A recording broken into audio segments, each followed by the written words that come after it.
los anticuerpos es en la parte proximal. No se ha demostrado que tanto los anticuerpos IgM como IgA estén relacionados con esta entidad patológica.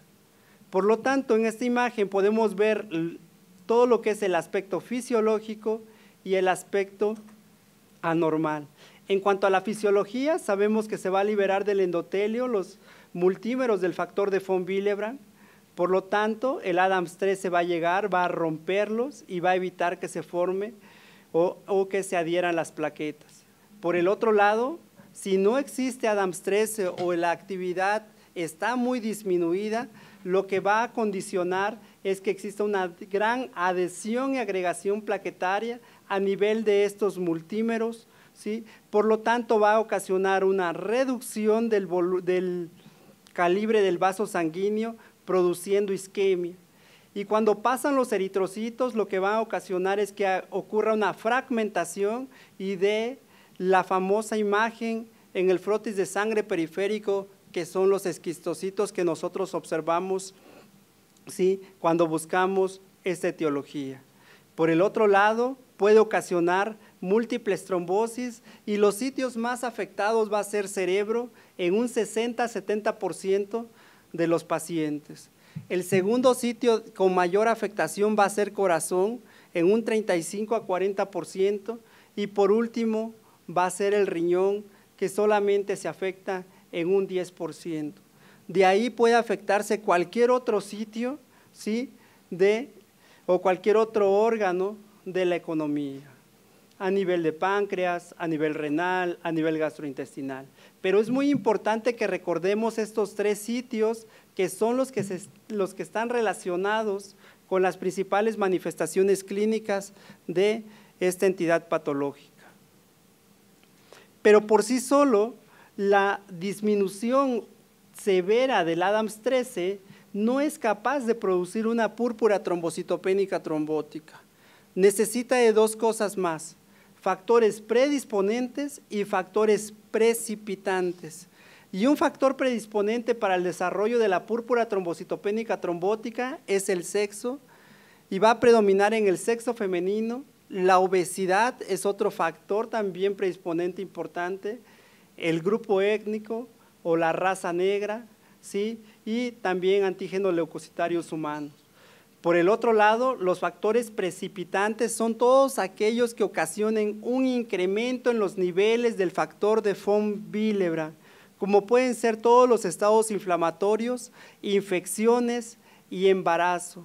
Recuerden que el embarazo por sí solo es un estado protrombótico, realmente va a haber una gran actividad en cuanto a la inflamación a nivel endotelial, y donde más se va a presentar es durante el puerperio, durante los primeros 40 días después del parto o cesárea.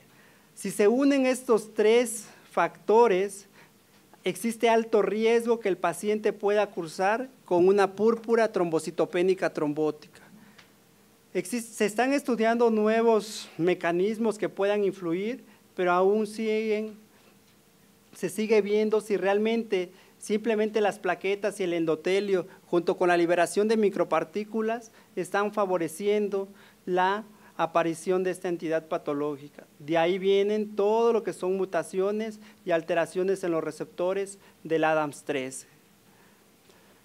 Esta es la pentada clásica que nosotros conocemos, caracterizada por trombocitopenia, anemia hemolítica microangiopática, alteraciones neurológicas, insuficiencia renal y fiebre. Anteriormente, todos considerábamos que si teníamos esta pentada, ya nuestro paciente estaba cursando con una púrpura trombocitopénica trombótica. Pero esta pentada se presenta en menos del 10% de los pacientes. Incluso las últimas literaturas reportan que solo se presenta en el 2% de los pacientes con púrpura trombocitopénica trombótica. Pero ¿cuáles son las manifestaciones que realmente están presentes?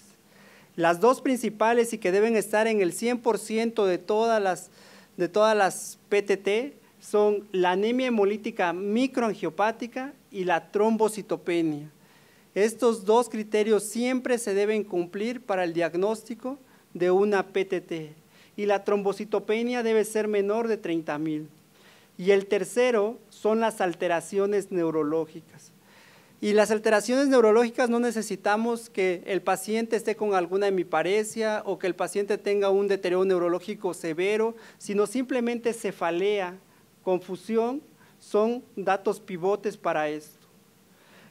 También siempre hay que estar buscando que esté asociado a algunas otras alteraciones, como infecciones por VIH, otras enfermedades como pancreatitis, enfermedades autoinmunes como lupus eritematoso sistémico, el embarazo, el trasplante de órganos, que se relaciona hasta en un 50% del desarrollo de una púrpura trombocitopénica trombótica.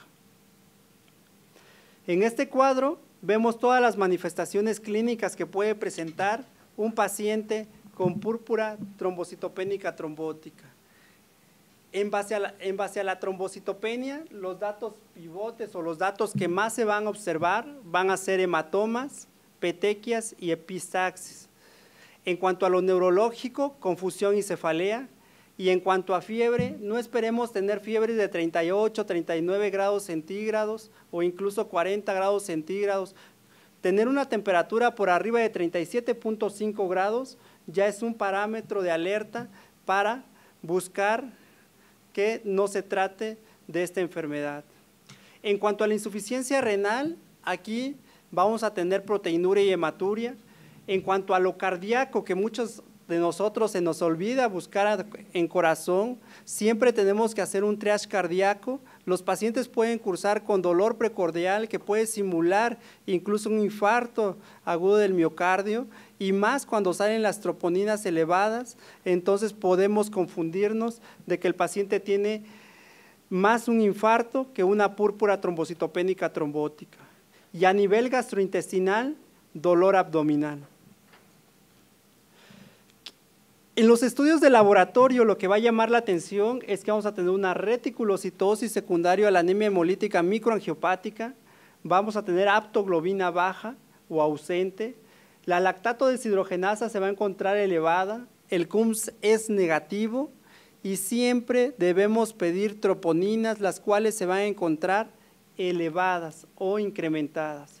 Y por último, el frotis de sangre periférico, donde vamos a buscar a los esquistocitos. Yo anteriormente decía que para mí, si ya veía un esquistocito, ya era púrpura trombocitopénica trombótica. Mínimo se debe ver por campo 4, ¿sí?, esquistocitos por campo, ¿sí?, para poder considerar que el paciente esté cursando con una microangiopatía trombótica. Pero el marcador biológico, el que nos va a hacer el diagnóstico de una PTT, es la determinación de la actividad del ADAMS-13. Tener un nivel de actividad menor del 10% es el marcador específico para hacer el diagnóstico de esta enfermedad. En cuanto al embarazo, es muy importante también recordarlo porque ocasiona más del 40% de pérdidas fetales.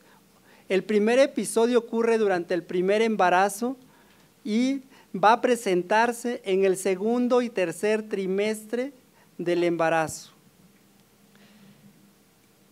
Además de que el 33% de las causas va a ser causas hereditarias y no causas adquiridas, como habíamos dicho en un principio.